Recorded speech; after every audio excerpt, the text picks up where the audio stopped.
दोस्तों, इस दुनिया में लगभग 4300 धर्म मौजूद हैं, लेकिन इन सब में हिंदू, इस्लाम और ईसाई तीन सबसे बड़े धर्म माने जाते हैं। रमजान के इस मौके पर आज हम आपको इस्लाम को इस दुनिया में लाने वाले पैगंबर मोहम्मद की जिंदगी से जुड़े कुछ बातें बताने जा रहे हैं।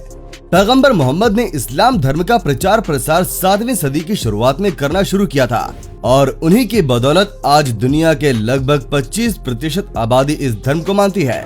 ऐसे में हमारे मन में कई सवाल उठते हैं, जैसे कि आखिर पैगंबर मोहम्मद कौन थे और किस तरह उन्होंने इस्लाम धर्म को दुनिया में फैलाया। ऐसे ही कुछ सवालों के जवाब लेकर आज की ये वीडियो हम आपके सामने लाए हैं। तो चलिए वीडियो शुरू करते हैं। इतिहासकारों की माने तो पैगंबर मोहम्मद का जन्म अरब देश के मक्का शहर में इस्लामिक महीने रबीउल अव्वल के दौरान 570 ईस्वी में हुआ था। उनके पिता का नाम अब्दुल्ला और माता का नाम अमीना था। पैगंबर मोहम्मद अरब शहर के मशहूर कुरैश खानदान में पैदा हुए थे, जो उस समय अपने आप में एक अलग कबीला भी हुआ करता था। उनके जन्म के 6 महीने पहले ही उनके पिता अब्दुल्ला का निधन हो गया था, जिसके बाद उन्हें जन्म होने के बाद ही रेगिस्तान में रहने वाले एक परिवार को सौंप दिया गया था। अरब देशों में उस वक्त बहुत ज्यादा गर्मी होती थी और ऐसा ही कुछ मौसम मक्का शहर का भी था, लेकिन रेगिस्तान में उमस न होने की वजह से रहने के लिए मौसम अनुकूल था। ऐसे में अरब के लोग ये मानते थे कि नवजात बच्चों का मक्का में रहना उनके सेहत के लिए अच्छा नहीं है, इसीलिए वहाँ पर नए जन्मे बच्चों को कुछ समय के लिए रेगिस्तानी लोगों को सौंपने का रिवाज बन गया था। रेगिस्तान में रहने वाले इन लोगों को बदोइन कहा जाता था। पैगंबर मोहम्मद जिस औरत को सौंपे गए थे उनका नाम था हलीमा। वहाँ पर 2 साल तक उनका पालन पोषण किया गया, जिसके बाद पैगंबर को वापस उनके घर भेज दिया गया। अगले 4 साल मोहम्मद का पालन पोषण करने के बाद अमीना का भी एक गंभीर बीमारी की वजह से देहांत हो गया। यानी दोस्तों, पैगंबर मोहम्मद सिर्फ 6 साल की उम्र में ही अनाथ हो गए थे। माता पिता के देहांत हो जाने की वजह से मोहम्मद के पालन पोषण की जिम्मेदारी उनके दादा अब्दुल पर आ गई। लेकिन दोस्तों, 2 साल के बाद उनका भी देहांत हो गया। दादा के गुजर जाने के बाद उनकी परवरिश की जिम्मेदारी उनके चाचा अबू तालिब ने अपने कंधों पर ले ली। पैगंबर मोहम्मद बचपन से ही काफी मेहनती थे, जिसके चलते उन्होंने बहुत कम उम्र में अपने चाचा के काम में हाथ बटाना शुरू कर दिया था और सिर्फ 9 साल की उम्र में ही वो व्यापार सीखने के लिए अपने चाचा के साथ सीरिया के व्यापारिक सफर पर भी जाने लगे थे। सीरिया के ही एक सफर के दौरान पैगंबर मोहम्मद की मुलाकात ईसाई धर्म के एक विद्वान से हुई, जिसका नाम वाहिरा था। उस विद्वान ने भविष्यवाणी करते हुए उनके चाचा से ये कहा था कि ये लड़का आगे जाकर महान काम करेगा। उस समय पैगंबर मोहम्मद की उम्र सिर्फ 12 साल थी। बताया जाता है कि उस समय अरब के लोग झूठ और फरेब के लिए बहुत मशहूर थे, लेकिन इसके विपरीत पैगंबर मोहम्मद बचपन से ही बहुत ईमानदार और सच बोलने वाले इंसान थे। वो बहुत कम बोला करते थे, लेकिन जितना बोलते हमेशा मीठा ही बोलते थे, जिसकी वजह से सीरिया के लोग भी इनका स्वभाव देखकर हैरान रह जाते थे। वो मक्का में इतने प्रसिद्ध हो गए कि एक महिला ने उन्हें शादी तक का प्रस्ताव भेज दिया था। इस महिला का नाम खदीजा था और वो 40 साल की एक विधवा औरत थी। इस समय पैगंबर मोहम्मद की उम्र 25 साल थी और ये पहली बार था कि उन्हें किसी ने शादी का प्रस्ताव भेजा था। उम्र में इतना फर्क और उस महिला के विधवा होने के बावजूद भी उन्होंने शादी के इस प्रस्ताव को कबूल कर लिया और इस तरह हजरत खदीजा पैगंबर मोहम्मद की पहली पत्नी बनी। दोस्तों, खदीजा पैगंबर मोहम्मद के कुल 6 बच्चे हुए, जिनमें 4 बेटियां और 2 बेटे थे। बदकिस्मती से उनके दोनों बेटे सिर्फ 2 से 3 साल तक ही जिंदा रह पाए, जबकि उनकी बेटियों की उम्र 23 साल से 30 साल के बीच रही थी। आपकी जानकारी के लिए बता दें कि पैगंबर मोहम्मद ने अपने जीवन काल में कुछ 13 शादियां की थी, लेकिन संतान की प्राप्ति उन्हें अपने सिर्फ 2 पत्नियों से ही हुई।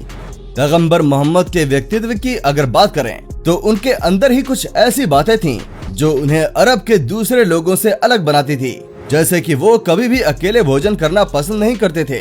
साथ ही खाने से पहले और खाने के बाद वो हमेशा हाथ धोते और दूसरों को भी ऐसा करने को कहते। हालांकि उस समय मक्का के लोग इतने सीधे नहीं होते थे कि किसी सलाह को इतनी आसानी से मान लें। बताया जाता है कि उस जमाने में मक्का के उन दुष्ट लोगों ने पाप करने की सभी हदों को पार कर दिया था। वहाँ के लोग चोरी डकैती करना, शराब पीना, महिलाओं से गलत व्यवहार करना और मासूम लोगों की जान लेना बिल्कुल आम बातें थीं। यहाँ तक कि ये वहशी लोग अपने घर में बेटी पैदा होने पर खुद अपने हाथों से उसकी जान ले लेते थे और जुल्म का आलम ये था कि सिर्फ अपने तलवार की धार पर जांचने के लिए वे मासूम लोगों की गर्दन काट देते थे, जिसे देखकर पैगंबर मोहम्मद का दिल बहुत दुखता था और इसी वजह से कुछ समय के लिए वो एक हीरा नाम की गुफा में चले जाते थे ताकि उनका मन शांत रहे। इस्लामिक परंपराओं के मुताबिक जब 610 ईस्वी में पैगंबर इस गुफा में गए थे तब उन्हें वहाँ पर स्वर्गदूत जिब्राइल ने दर्शन दिए थे।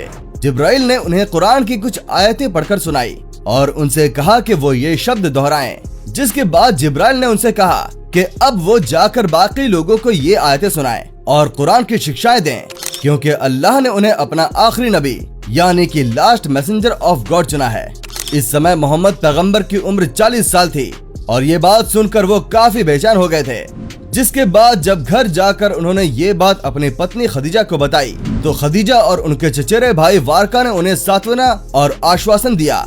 मुस्लिम परंपराओं में ये बताया जाता है कि सबसे पहले हजरत खदीजा ने पैगंबर मोहम्मद के नबी होने को कबूल किया था। इसके बाद उनके एक कजन अली बिन अबी तालिब और उनके करीबी दोस्त अबू बकर और उनके गोद लिए हुए बेटे जाहिद ने उन्हें अपना पैगंबर कबूल किया। अगले 3 साल तक पैगंबर मोहम्मद इन्हीं लोगों को कुरान और इस्लाम सिखाते रहे और साल 613 ईस्वी में उन्होंने पहली बार आम लोगों को कुरान की शिक्षाएं देना शुरू किया। ज्यादातर लोग शुरुआत में उनकी शिक्षाओं का विरोध और मजाक बनाया करते थे, लेकिन धीरे धीरे सबको उनकी बात समझ आने लगी और वो लोग उनसे जुड़ने लगे। आपको बता दें कि वही अरबी भाषा एक शब्द है जिसका मतलब खुदा का वो गुप्त संदेश होता है जो सिर्फ पैगंबरों को दिया जाता है। साल 610 ईस्वी से अगले 23 सालों तक जिब्राइल इसी तरह का ये संदेश पैगंबर मोहम्मद तक पहुंचाते रहे। जहां कुछ लोग पैगंबर मोहम्मद की बात सुनकर इस्लाम धर्म अपनाते थे तो वहीं कुछ लोग उनके दुश्मन बनते जा रहे थे। उनका मानना था कि इंसान को दयालु बनना चाहिए, क्योंकि जब कोई चीज दयालुता से जुड़ जाती है तो वो और भी खूबसूरत हो जाती है। उनके अनुसार इंसान को बाहरी मोहमाया छोड़कर अपनी आत्मा को समझना चाहिए, साथ ही गलत चीजों की तरफ आकर्षित नहीं होना चाहिए। सैकड़ों दुश्मन बनाने और साथ ही न जाने कितनी मारे जाने वाली साजिशों से बचकर भी जुल्म सहते हुए पैगंबर मोहम्मद ने 23 सालों तक कुरान का ज्ञान लोगों में बांटा और जो अरब शहर के लोग दुनिया भर में बदनाम थे उन्हें एक अच्छी सभ्यता बनाई। इसके बाद 8 जून 632 ईस्वी में उन्होंने दुनिया को अलविदा कह दिया। तो दोस्तों, ये थी इस्लाम के आखिरी नबी पैगंबर मोहम्मद की कहानी। आपको ये वीडियो कैसे लगी हमें कमेंट में जरूर बताइएगा। इस वीडियो को ज्यादा से ज्यादा शेयर कीजिए। मिलते हैं हमारी अगली वीडियो में। इसे अंत तक देखने के लिए धन्यवाद।